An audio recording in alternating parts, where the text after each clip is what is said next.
El otro día caminaba por una de esas colonias bonitas de la ciudad. Ya saben, de esas zonas tan tranquilas que los vecinos del lugar parece que no encuentran mayor pasatiempo que ponerse a buscar con qué indignarse. Cuando de repente, en el Oxxo de la esquina, vi a una bola de jóvenes, bebiéndose unas bien frías. Entre risas y cascos de botellas vacíos, no solo hacían bastante ruido, sino que además bloqueaban la entrada de la tienda, para que, aunque tú, como residente de la ciudad promedio, intentaras meterte en tus propios asuntos, pues no pudieras, porque sí o sí tenías que pasar entre ellos, escuchando todas esas anécdotas, lo bien que se la pasaban recordando esos yates enfiestados más allá de los cabos, esas fogatas brillar cerca de la puerta de Tannhäuser, ya saben, el hotel más guapo de Tulum. Estas personas parecían estar viviendo un sueño de fiesta en plena vía pública. Una vía pública en la que los vecinos quejosos de siempre, pues simplemente no aparecían. Esos que una semana antes se habían quejado en el Twitter de la colonia sobre cómo los locatarios del tianguis de ese lugar hacían demasiado ruido y cómo el mercado debía ser más silencioso, bonito y educado. Ahora estaban ignorando a un grupo de jóvenes echando fiesta, en medio de la calle. Bueno, entré, me compré un agua mineral porque, pues sí, como buen mexicano, hemos tenido una infancia repleta de refresco, lo cual hace que aun cuando ya has dejado de beber refrescos azucarados, aún así tengas cierto hábito, cierta necesidad de tomar algo, pues, para acompañar tu comida, o por lo menos tomar algo para desaburrirte, tener algo que hacer. En fin, salí de ahí, y mientras me alejaba de aquellas risas y de aquellos gritos, muchos años antes, pero prácticamente a la misma hora, en un parque público, un grupo de 12 universitarios con mochila en mano y una cámara pues más o menos decente que se había podido conseguir para grabar una escena que nos habían pedido para la clase de televisión, se disponía a grabar, cuando de repente un oficial pues se nos acercó y nos pidió que nos retiráramos o nos tendría que remitir al Ministerio Público para que nos multaran. Nosotros le dijimos amablemente que eso no podía pasar, porque no estábamos haciendo nada ilegal. Híjole, es que sí necesitas permiso para grabar, nos dijo con un tono un poquito menos duro. No, eso solo es para grabaciones profesionales, ya saben, con tripié y con fines de lucro según la ley, le respondió uno de nosotros. El policía se encogió de hombros y bajó la voz para decirnos con un tono más pacífico y conciliador que por favor nos fuéramos, que los vecinos de la zona, señalando con los ojos, así como el que no quiere a una casa en particular, eran gente muy mamona y que, aunque no estuviéramos haciendo nada, iban a andar llame y llame a la policía o a quien hiciera falta, no importa que fueran los bomberos o lo que fuera, con tal de que, aunque no nos pudieran llevar al Ministerio Público, por lo menos nos hicieran irnos al no dejarnos hacer nada de nada. Es chistoso, ¿no? Cómo en ciertas zonas uno puede servirse del dinero de los salarios de los policías, la gasolina de sus patrullas y varios recursos más del gobierno, solo para cumplir su capricho de quitar a unos jóvenes universitarios del parque de enfrente de su casa. Muy chistoso, como en esas mismas zonas, pues, jóvenes de esa misma edad, pero que vienen vestidos de Tommy Hilfiger, North Face, Ray-Ban y otras marcas más, pueden montarse una fiesta, una exposición pública de sus hazañas y su divertida vida, sin ningún tipo de problema. Bueno, con esta anécdota les doy la bienvenida al maravilloso mundo del clasismo, donde la principal regla es que no hay reglas, sino puro surrealismo. Según la Real Academia de la Lengua Española, clasismo significa actitud o tendencia de quien defiende las diferencias de clase y la discriminación por ese motivo. Básicamente un pensamiento que está a favor de que la gente de clase baja, clase media y clase alta sean todos ellos tratados de un modo diferente en todo sentido, desde lo filosófico, lo educativo y a veces hasta lo legal. La verdad es que lo normal es que pensemos que el clasismo solo lo practican las personas de clase media o de clase alta. Pero no. De hecho, irónicamente, ese pensamiento es bastante clasista, porque implica creer que las personas de clase baja no pueden poseer ningún tipo de maldad ni pensamiento social nefasto e incorrecto solo porque son, de clase baja. Básicamente, tratar a los pobres, a la gente de clase baja como si fueran niñitos, no adultos.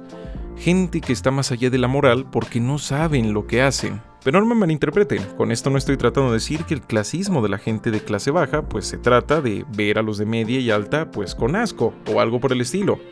No, la cosa más bien es sutil y surreal. En realidad, la mayor parte del tiempo, el clasismo de las personas sin mucho dinero se expresa a través de pensar en cómo dejar en claro que uno no es como los demás. En dejar en claro que a pesar de que tienes que sacar ese celular, esa pantalla y la moto y todo lo que tú quieras a pagos y a créditos de varios años, de algún modo u otro, uno no solo tiene buen gusto por cosas de calidad, sino que además pues sí puede acceder a ellos, no como los demás. Básicamente, gran parte del clasismo de la gente de clase baja es la creación de una ficción en la que uno no es realmente pobre, sino que uno está tan pero tan en la frontera entre la pobreza y la riqueza que ya técnicamente pues uno es una persona sofisticada, pero también humilde. Porque sí, el clasismo también es una cosa que abrazamos con muchísimo gusto. Como ya lo decía James C. Scott, con el tiempo las máscaras que uno usa se terminan convirtiendo en su propio rostro, un rostro del cual te sientes muy orgulloso, porque es tu identidad. De esta manera, en esta ficción, en esta película melodramática del clasismo, la clase alta sí, es fría, pero también es muy sofisticada. La clase media vendría siendo solo un punto intermedio, por el que todos pasan en algún momento antes de volverse ricos. Un lugar bonito y agradable, pero que no te vas a quedar ahí mucho tiempo. Y pues la clase baja vendrían siendo gente muy humilde, gente muy buena, gente que aunque no tenga mucho dinero de alguna manera u otra, está disfrutando su vida, le va muy bien, porque tienen un gran corazón y no son tan fríos, sino son todo lo contrario, ultra cálidos. Reitero, en la realidad la cosa es muy diferente, pero como esta ficción es muy bonita, incluso la gente que dice que es anticlasista suele creer en ella, suele utilizarla para tratar con condescendencia a los pobres y decir, no, ellos no pueden ser malos, y tratar de demonios y de bestias a todos aquellos que sean ricos o de clase media, aunque la misma persona que esté soltando esa crítica pertenezca a esas clases sociales. En fin, regresando, gracias a esta fantasía clasista de la persona de clase baja, existe un lucrativo mercado ilegal, normalmente pirata, y curiosamente también uno legal del que mucha gente pues no sabe. Hablamos de ropa de varias outlets, que te prometen que los bajos precios que estás viendo pues no son porque estés consumiendo algo que realmente no es de Levi's o de Dockers, sino que se deben a que estás consumiendo las últimas piezas, las liquidaciones. Cuando en realidad lo que muchas veces pasa es que en esas outlets estás comprando ropa que fue hecha especialmente para estar en esa outlet. Ropa que no necesariamente tiene la mejor calidad o con diseños que nunca verías en la tienda normal. Aquí lo curioso es que esto de los clones o la ropa pirata no es exclusivo de las clases bajas. En varios puntos de la Ciudad de México y presumiblemente en otros lados, ya saben, normalmente en aquellas colonias acomodadas donde los vecinos se quejan de todo, hay un lucrativo negocio de ropa y accesorios pirata, pero que no piratean a Levi's, no piratean estas marcas, sino de Gucci, Louis Vuitton, Balenciaga, todas esas marcas. Y claramente el clasismo tiene que aparecer también en esto, porque en general a este tipo de ropa no se le conoce como ropa pirata, sino como réplicas o clones. Acá como pues para adornar la realidad, pretender que uno cuando está comprando un producto de estos copiados, pues porque no puedes pagar el real sin hacer un gran sacrificio, pues en realidad no estás haciendo lo mismo que hacen los pobres, no. Lo tuyo es algo más exclusivo, más sofisticado. O sea, carnal, no te confundas, güey, yo no consumo pirata, lo mío son réplicas de altísima calidad, güey. Y pues claramente, como ya estás en esta ficción de que lo que estás consumiendo es muy exclusivo y muy sofisticado, claramente no es que quieras pagar más, es que tienes que pagar más para que así la fantasía pueda existir. Sí, no me lo estoy inventando y creo que tampoco lo estoy sobrepensando. Es que la clásica camisa pirata que consigues en esas colonias populares va de los $5, o 100 pesos, hasta los $20 o los 400 pesos como mucho. En cambio, estas réplicas, porque no son piratas, valen con toda facilidad 100, 200 o hasta $500, o sea, 10,000 pesos. Y bueno, miren, aquí yo admito que no tengo el ojo muy refinado a la hora de ver costuras o la calidad de ciertos modos de producción, como para poder decir que esas réplicas deberían ser más baratas. Pero hay algo que sí tengo, y eso es internet, por lo que puedo poner lado a lado esos productos replicados y no pirateados con los productos originales que puedes ver en internet. Y pues ahí te das fácilmente cuenta que fallan en detalles exageradamente básicos, o ya incluso suelen tener los mismos materiales y la misma calidad que la clásica camisa pirata de barrio. Por esto no me sorprende que, de hecho, hay un mercado especializado de gente que es capaz de conseguir o producir, tal cual, ahora sí, réplicas de tenis, bolsas y otros más. Mercados que no se ponen en un tianguis o algo así, porque lo que logran, pues sí requiere materiales y requiere modos de producción pues bastante más desarrollados. En fin, tras decir esto, no puedo dejar de pensar en que incluso tu piratería tiene que ser más cara y no se tiene que llamar piratería porque tú no eres igual a los demás. Es lo mismo, el clasismo siempre es un espejismo, siempre es la búsqueda de estar más arriba y más arriba, incluso que de la gente que vive mejor que tú. En fin, creo que debo comentarles que tengo un amigo cuya familia pues sí podía costearse este tipo de ropa, pero que aún así no lo hacía. No, más bien, de hecho, compraba estas réplicas de tianguis por un hecho que puede sonar simple, pero que entre más lo piensas se pone más y más surreal. Y es que traer unos tenis de 20,000 pesos o $1,000 o una camisa de 23,000 pesos suena muy bien, hasta que te das cuenta que sigues viviendo en un país donde la desigualdad y el tema de la riqueza es muy delicado, por lo que, pues al usar esa ropa como si nada, pues para empezar corres el riesgo de dañarlos, porque hay lugares donde no está pavimentado, o incluso, pues ya corres riesgos más grandes, como ser asaltado o incluso secuestrado. Curioso, compras cierta prenda para sobresalir del resto y lo logras tan pero tan bien, que obtienes un premio que no es necesariamente muy agradable. Es decir, lo tragicómico de vivir, no sé, en clase media o en clase alta, en un país donde la mitad de la población vive en pobreza extrema y solo aproximadamente un 1% de la población gana arriba de 30,000 pesos, o bueno, $1,500, o bueno, es clase media, es que en general vives en un país pobre. No pobre en el sentido de que no hay edificios grandes, de que no llega Amazon o algo por el estilo. Pobre en el sentido de que la gente allá afuera es pobre. Por lo que, aunque tú sí puedas vivir con bastantes lujos, el salir a caminar por la gran mayoría de las calles de las ciudades es salir a caminar a un mundo donde no perteneces realmente y del que debes encontrar cualquier medio posible para alejarte de él, o por lo menos para camuflarte en él.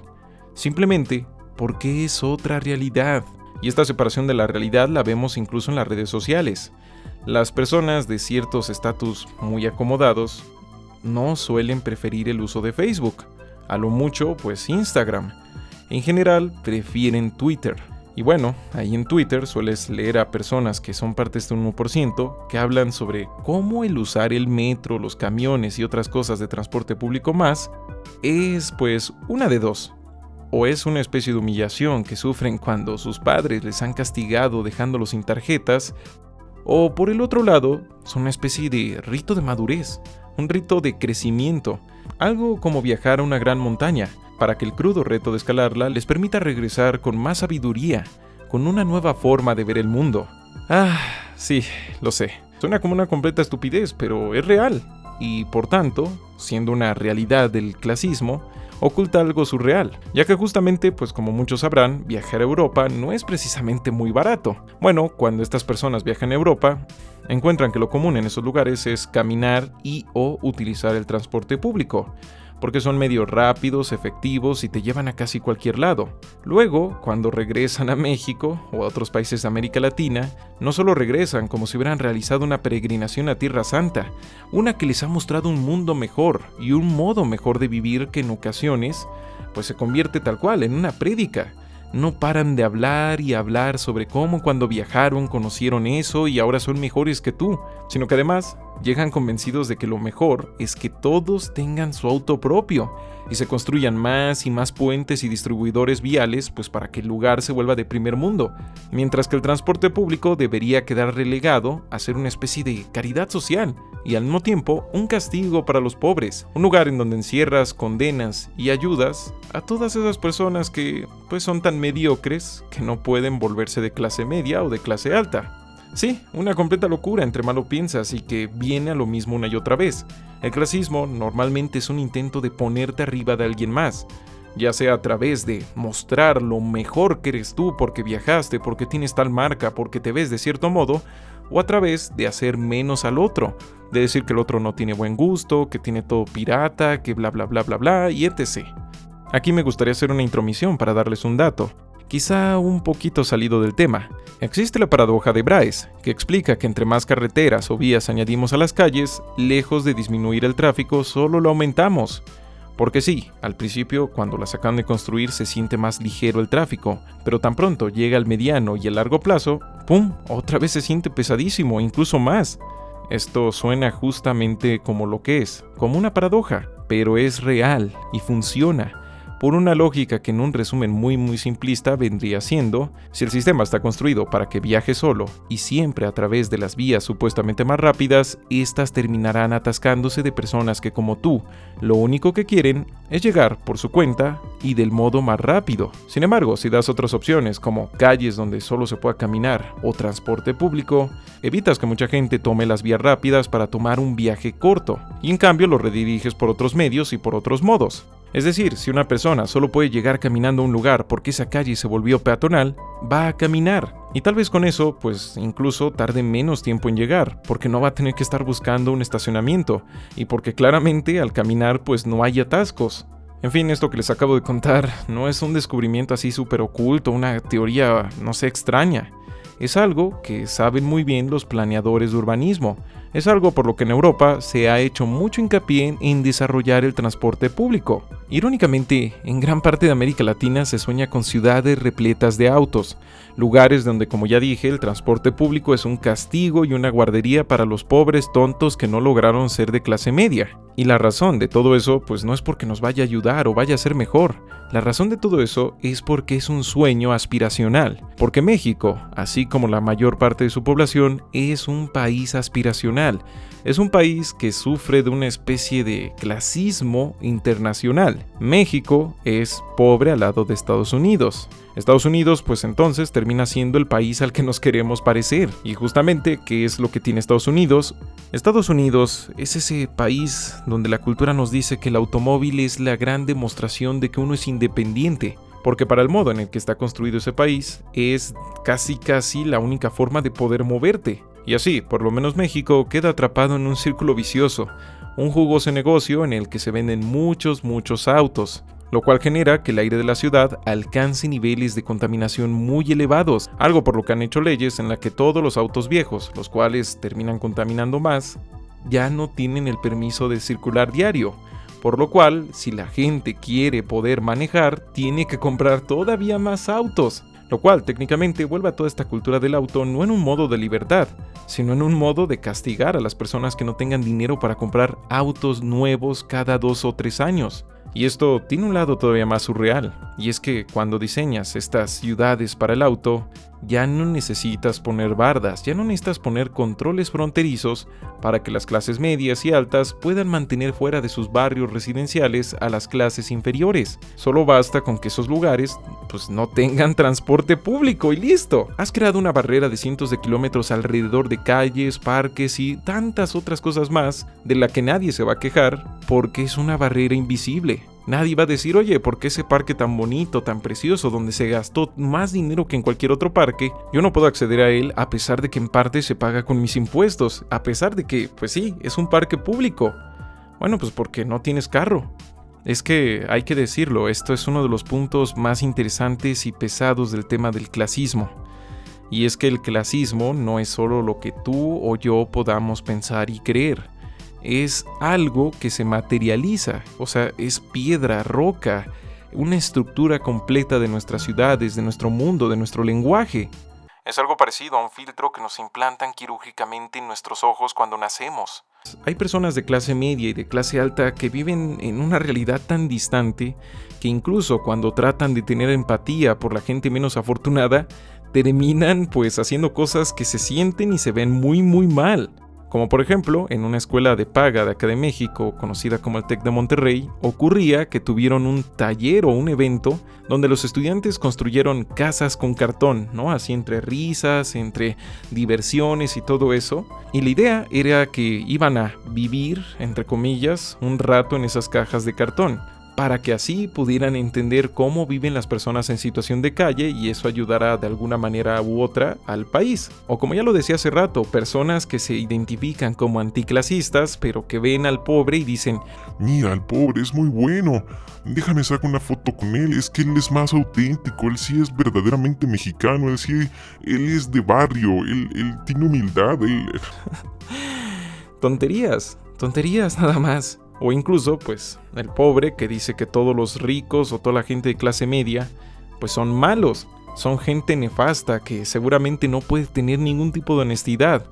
Y lo peor de todo es que a veces estas personas en realidad no conocen a nadie de clase media.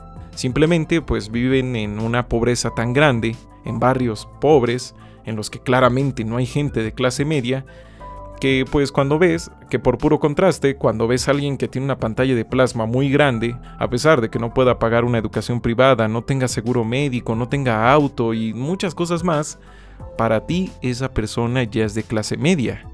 Y a mí me pasaba eso, justamente, más de joven.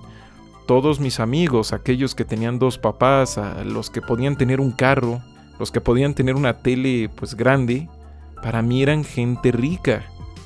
Y yo decía, pues sí, porque yo soy clase media, ¿no? O sea, las otras personas, los que tienen más, pues son ricos. Y no, para nada. Eso es lo que pasa cuando vives en un lugar profundamente desigual, que hay tantas, pero tantas personas pobres en todos lados, que no existe una noción clara, y mucho menos bastante popular y famosa, de lo que es ser de clase media. De esta manera, pues, no sé, uno se endeuda, se compra unas pantallas, se compra unos celulares, unas consolas y listo. Bienvenido a la clase media ficticia. Esa donde pues te vas a sentir más que tus vecinos, donde vas a sentir que ya vives en otro mundo, en otro México, en otra América Latina, pero en realidad pues no tienes gran cosa que te diferencie de ellos. Tienes unas pulgadas más en tu pantalla. Tu celular pues saca unas fotos más bonitas. Pero así en general, tus hijos estudian en la misma escuela. Tu seguro médico sigue siendo el público, para lo que alcanza, en una de estas tantas clínicas completamente saturadas. No puedes ir de vacaciones, no puedes viajar a otro país. Tantas, pero tantas cosas que simplemente no existen, porque estos filtros que ya llevamos en los ojos, pues, evitan que podamos ver ciertas cosas. De esta manera, pues, ya lo saben, triunfan todos estos negocios de autoayuda. Todos estos negocios que te prometen volverte rico invirtiendo, que te dicen: carnal, es bien fácil volverte rico, solo necesitas el secreto de los ricos y ya. Eso es todo lo que hay. Porque tú, de hecho, estás a 2 o 3 pasos de volverte rico. Parece que pocas personas comprenden lo que es esta torre de Babel que llega más allá del cielo, que es el dinero.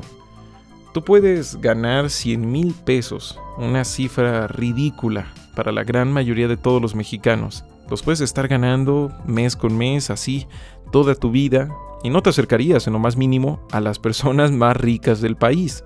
No, nunca estarías ni cerca de ellos. Desgraciadamente, también lo mismo pasa con la pobreza.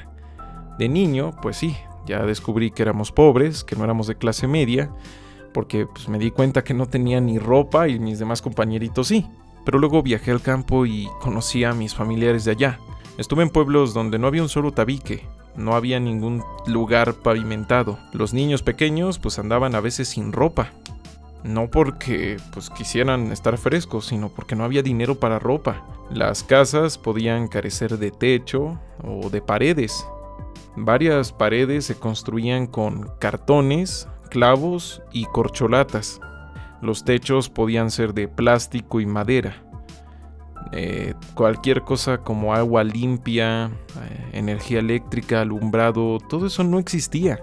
Eso es la pobreza extrema en la que viven muchísimas personas, pero que pues nos pasa una terrible paradoja. Y es que ahora, gracias a internet, estamos más informados, vemos mucho más de lo que antes podíamos ver. El problema es que gracias a eso creemos que lo que es internet es la vida real. Todo lo que no está en internet no existe. Entonces, ¿cómo vas a conocer la realidad del campo profundo, donde deja tú que no haya celulares, no hay energía eléctrica, no hay señal de teléfono, ya deja tú internet? ¿Cómo vas a conocer todo eso si nadie lo ha grabado, nadie lo ha subido? Bueno, sí hay un modo de conocerlo y no necesariamente es el mejor. El fenómeno whitexican. Hablamos de gente con mucho dinero, que normalmente pues es blanca porque no necesariamente su familia era de México, venían de otros países y bueno, se quedaron aquí.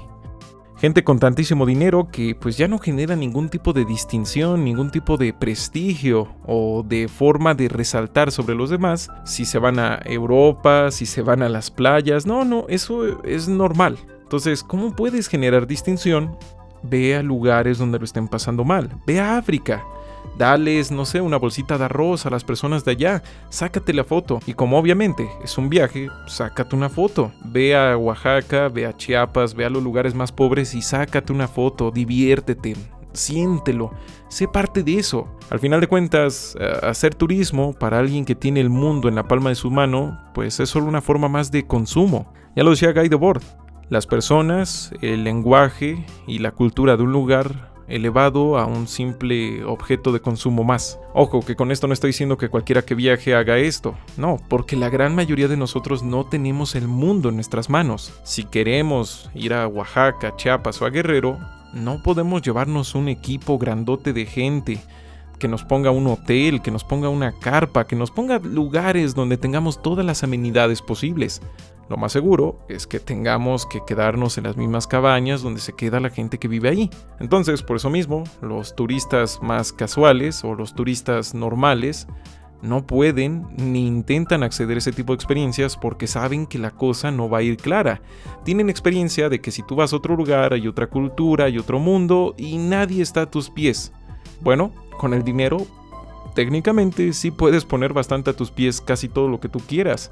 Y digo, casi todo, porque no todo. Justamente cuando ya estaba a varias cuadras de aquellos jóvenes fiesteros de la anécdota al principio, estaba pensando en eso. Supongo que esto es lo que pasa cuando tienes el mundo a tus pies. Cuando la policía se te acerca y les dices, ¿tú sabes quién es mi papá, güey? Pero no lo dices a manera de, de amenaza. Lo dices como una realidad. Lo dices como en plan de que muy buena tu autoridad, gracias, pero yo tengo más autoridad. Yo vivo en otro mundo. Tal vez solo estaba viendo la materialización de ese pensamiento, como un espacio cualquiera, incluso de una colonia tan rica, pues podía ser secuestrado, ser usado por alguien que vive en una burbuja donde los impedimentos, los límites y las barreras no existen. Y podrán tal vez aquí algunos, desconfiar de este pensamiento. Pero en cierta vialidad bastante importante de la Ciudad de México ocurre algo que los medios de comunicación raramente informan, pero que he visto con mis propios ojos. Carreras, o piruetas, o movimientos con autos carísimos, que solo se logran porque las camionetas donde van sus guardaespaldas bloquean el tráfico. ¿Para qué? Para que el junior, para que esta persona que vive en otra realidad se pueda divertir. Y es que no solo es la idea de hacer una pirueta con un auto ultra caro, es esta idea de que puedes poner el mundo a tus pies. En este lugar se puede vivir en vía pública, aquí no es ilegal. Justamente algo que sí tuvieron que reportar los medios es que en ese lugar donde hacen las piruetas y todo eso, hubo un accidente fatal, porque 2 autos de lujo estaban jugando a las carreras, y uno de ellos perdió el control y todos ellos perdieron la vida. Tal vez a la policía, tal vez a los gobiernos, les puedas decir, ¿sabes quién es mi papá? Pero a las leyes de la física, no puedes. ¿Y todo por qué? Porque vives en un mundo donde no hay consecuencias, donde todo es posible, donde todo es consumible. La pobreza, la marginación, todo es un paseo. Puedes ir a Tepito, puedes ir a La Guerrero, puedes ir a los barrios más populares, más pesados y todo eso, y para ti es un paseo. Es una diversión, es un turismo. La forma en la que vive la gente de ahí está tan alejada de tu realidad que es una diversión. Desgraciadamente, ellos no son los únicos que viven en una burbuja normalmente. Todos estamos en una burbuja, ya sea desde la pobreza, desde la clase media o la clase alta. Por ejemplo, no hace mucho se estaba planteando hacer un boicot a la empresa Coca-Cola, porque para variar, México está pasando por una sequía y se sabe que Coca-Cola es de los principales explotadores de agua del país. Así que la gente dijo, pues vamos a dejar de comprarles, vamos a darles un golpe para, hacer algo. La idea era que eso pudiera llevar un fuerte golpe a Coca-Cola y tal vez un día vencerla. Lo que no estaban pensando es la cruda realidad de este país, que Coca-Cola es una de las bebidas más consumidas en este país y también que México no es uno de los mayores consumidores de Coca-Cola del mundo, pues porque nos guste mucho. No, lo es porque no hay sistemas de agua pues segura. En muchos pueblos, si bebes agua potable, te enfermas. Es más, en la ciudad no puedes beber agua de la llave como en otros países. Tienes que comprar agua embotellada que, pues obviamente, produce Coca-Cola. Tienes que comprar refresco o cerveza.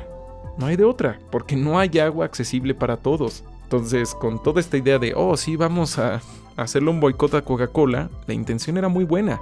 Pero no se fijaban en lo más mínimo de que esta realidad no viene de nuestras decisiones personales, viene de todo un sistema fallido, de gobiernos y corporaciones que ignoran completamente el tema del agua. Sí, lo dejan ahí. Entonces, toda esta idea de, sí, dejo de comprar o compro más y con eso cambia el mundo, desgraciadamente es una idea bastante clase mediera que por desgracia ha permeado. Se ha vuelto parte de todos. Me acuerdo que hace unos años hubo una película llamada Roma en Netflix, que era una película que, sí, muy artística y ya saben, las clásicas alabanzas y comentarios, porque pues el personaje principal era una trabajadora doméstica, o sea, el personaje, y era interpretado por una mujer indígena. Y bueno, la película pues como que pretende darte esto de, sí, cómo era México, mira, las trabajadoras del hogar y todo eso, pero es una película que no deja de mostrar a las trabajadoras del hogar de un modo bastante parcializado, desde un punto de vista muy romántico, como de, mira, qué bonito, y son como de la familia, y bla, bla, bla, bla, bla. No dejaba de ser la visión que tenía alguien de clase media sobre esas personas. Recuerdo ir a tuitear sobre eso, y que me dijeran, ¿y tú qué vas a saber de eso si eres privilegiado? A lo que les comentaba, bueno, mi mamá y mi abuela trabajaron de eso, eran trabajadoras del hogar. Y les diré algo, todo eso de, es que el trabajador es como de la familia y mira, lo tratamos muy bien, lo consentimos y todo eso, al final lo pueden ver incluso en la película, es más bien una infantilización. El trabajador o la trabajadora del hogar termina como relegada a una especie de mascota. Alguien que sí, es de la familia, pero no es de sangre, ni siquiera es de clase. Entonces por lo mismo, pues es como un agregado. Alguien que nos divierte con sus bailes y con su comida y sus cosas, pero nada más. O sea, le tenemos mucho cariño y todo eso, pero los que importan, pues es la mamá, es el papá, los hijos, los abuelos, etc. de la familia real. Y eso justamente también lo denunciaron después otras trabajadoras del hogar, que va muy chida la película y wow, todo esto, pero no reflejaba en lo más mínimo ninguna realidad, por más que de hecho la película sí se hubiera vendido un poquito con esa idea. Lo peor de todo es que encantó a este sector anticlasista. Wow, es que al fin, mira, se muestran como seres humanos y les podemos tener mucho cariño. Se reproducía más clasismo, pero como es un clasismo que trata como niños chiquitos y gente muy buena a los pobres, es clasismo bueno. Una visión muy estadounidense. Toda esta idea de que hay buenos modos de generar segregación y discriminación, en tanto tú enleves y pongas en un pedestal a la persona oprimida. Ya con eso se solucionan todos los problemas, excepto es que en Estados Unidos eso no ha funcionado, de hecho no podría ir peor. Por eso estamos repletos de misticismo. Hay una frase que decía, sí, ahora sí, un escritor mexicano, que decía, a los gobiernos les gusta el indio muerto, hablando sobre pues las personas indígenas del país, los descendientes de las personas que vivían aquí antes de la conquista. Les encanta ver a los indígenas ahí vestidos como mexicas, como aztecas, como mayas y todo eso, haciendo sus bailes, vendiendo sus artesanías. Pero no les gusta el indio vivo. No les gustan pues esos tantos que viven en pobreza, que viven en esos pueblos donde no llegan ni las carreteras. No, esos están en el olvido. Y al contrario, cuando los ves viajando en un avión o los ves vestidos con ropa, pues digamos, no sé, de clase media, se les ve mal, como que, perdieron esa cosa de su pueblo. ¿Cómo es posible que hayan olvidado sus raíces? Oye, ¿Por qué yo no puedo disfrutar de un auto? ¿Por qué yo no puedo viajar a otro país? ¿Por qué yo no puedo ir a la universidad? Pues porque tienes que cumplir con mi fantasía de un pasado romántico donde, wow, es que tú sí tienes un pasado, una cultura, bla, bla, bla, bla, bla. Es puro anticlasismo que se vuelve clasista. Y bastante más peor porque, como suena muy bonito y está muy adornado, lo deseamos, lo queremos. Suena como la solución. Pero es más de lo mismo. Con esto quisiera ir terminando este podcast. El clasismo se mete profundamente en nuestra cultura. Muy, muy profundamente. Acá en México, nuevamente sigo hablando de mi realidad, el Costco, el Sam's Club y todo eso es como muy gringo, o sea, muy estadounidense, y decimos que ya somos más estadounidenses que mexicanos y vamos y compramos ahí, que ya somos más de clase media, y es que eso es lo que termina pasando que la pobreza termina siendo relacionada a lo mexicano. El pobre tiene que vestirse como mexicano y el clase media, para ser clase media de verdad, tiene que vestirse como estadounidense. Y ya el clase alta, que ya tiene toda la libertad posible, pues puede ir y comprarse una artesanía de marca, obviamente, porque no puede ser una artesanía cualquiera, tiene que ser una artesanía así que diga producida por las manos más cultas y vírgenes de toda la Ribera Maya y mira, con tocado de oro y bla bla bla, y bendecido y con etc. O sea, ellos sí, pero no porque sea real, sino como un simulacro. Y eso es lo que le ha estado pasando a la cultura de todo este país. Se ha estado volviendo un simulacro. Un simulacro que persiste porque nuestra cultura está ahí principalmente para generar turismo.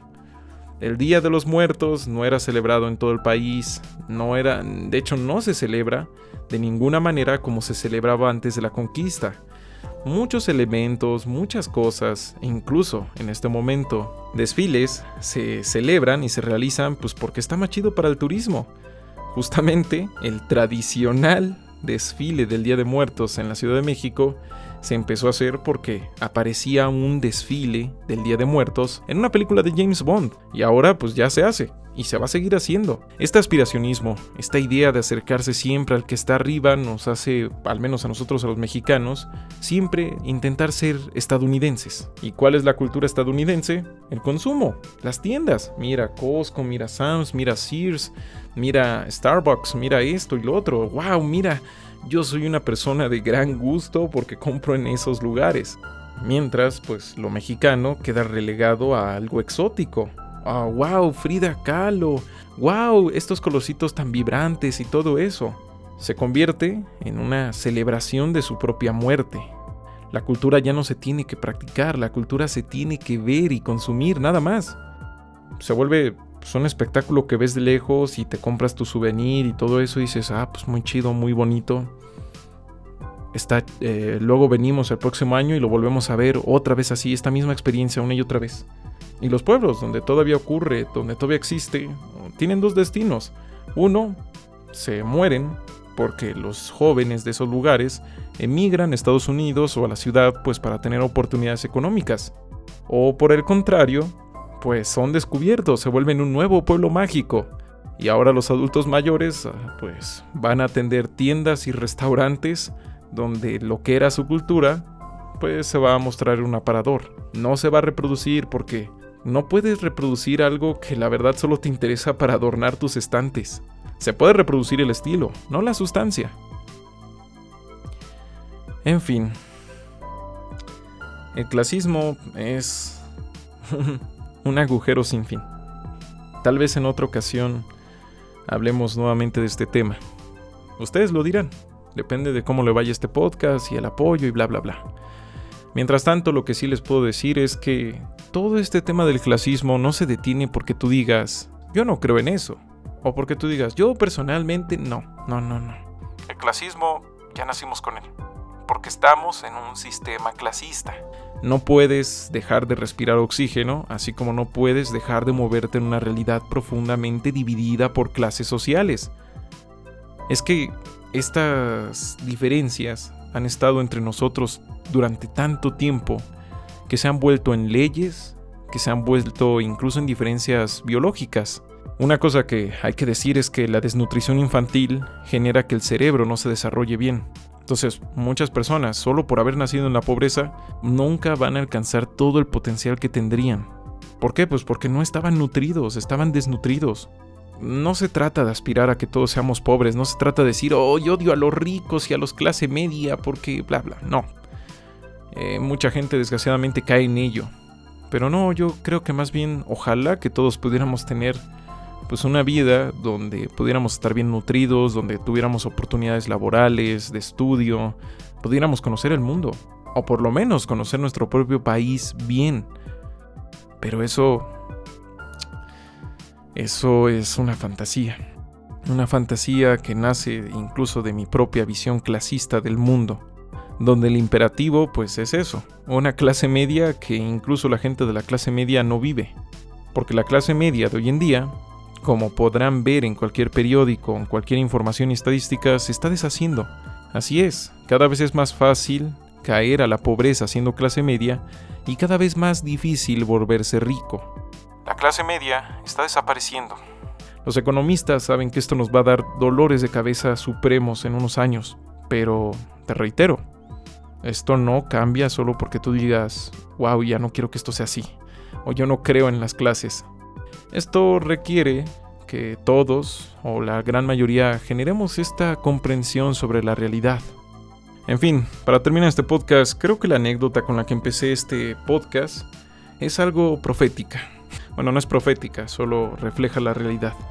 Y es que las viejas clases medias, esas de gente mayor que trabajó toda su vida y está pensionada y tal y cual, esas de gente ya viejita que se asoma por el rabillo de la ventana y desde ahí se queja y te dice que te corran, está dejando de existir. Vayan a esos barrios ricos donde todavía hay casas y no departamentos gigantescos ultra caros y van a ver casas muy bonitas, grandiosas, pero viejas, incluso dañadas, con dueños que ya no salen, que no les interesa. ¿Por qué? Porque ya están mayores. Mientras que esos jovenales que se estaban ahí riendo y jajaja, la calle es nuestra, ellos son el futuro de esta clase media. Una clase media que no le interesa mucho todo esto de guardar un futuro para después, un futuro para tu familia o algo así, sino más bien pues, le interesa tener un bonito departamento en un lugar donde pueda consumir mucho, donde pueda pasarla bien y donde pueda quemar todo su dinero hasta que envejezca y ya, porque así de tener hijos no le interesa, no hay una razón para eso. Más que eso, pues le interesa el placer y el disfrute rápido, el consumo. ¿Por qué? Porque esas son las virtudes que se nos dan actualmente para el que tiene dinero. Y bueno, sobre la gente de clase baja, pues lo mismo que ha sido desde hace 50, 60 años.